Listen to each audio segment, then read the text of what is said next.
দলিল যার জমিদার সারা বাংলাদেশে একযোগে ভালোভাবে সরকার প্রচার করছে, এটা প্রয়োজন আছে। আমি লাস্ট কয়েকদিনে 2 থেকে 3টা বিচারে গিয়েছি জমি জমার বিষয়ে। আমাকে যারা পছন্দ করেন, শুভাকাঙ্ক্ষী মনে করেন, অনেকেই ডাকেন ছোটো ভাই বা পরিচিত জন হিসেবে, হয়তো যাই, কথাবার্তা শুনি বা এখান থেকে কিছু একটা বোঝার বা শেখার চেষ্টা করি। তো 2 থেকে 3টা বিচারেই দেখলাম যে জমি জমার যেসব বিচার হয়, এই বিচারগুলোতে যারা পেপারস বুঝে না এই ধরনের মানুষের সংখ্যাই বেশি।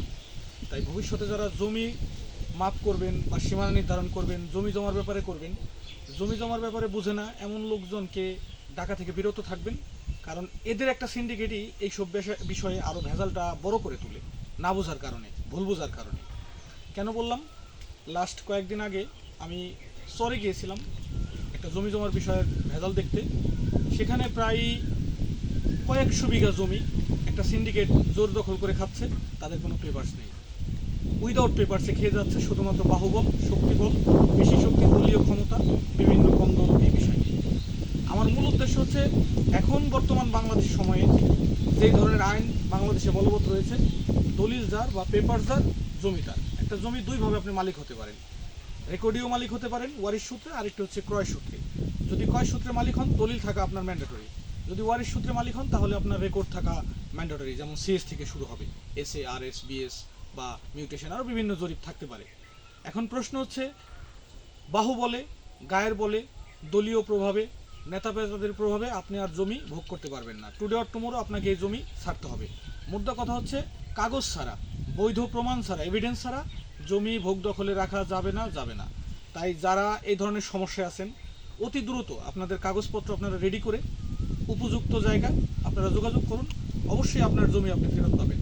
আপনি সর্বনিম্ন স্তর শুরু করতে পারেন উপজেলা এসিল্যান্ড অফিস থেকে, এরপরে আস্তে আস্তে বিভিন্ন জায়গায় আপনি প্রয়োজন মতো যাবেন।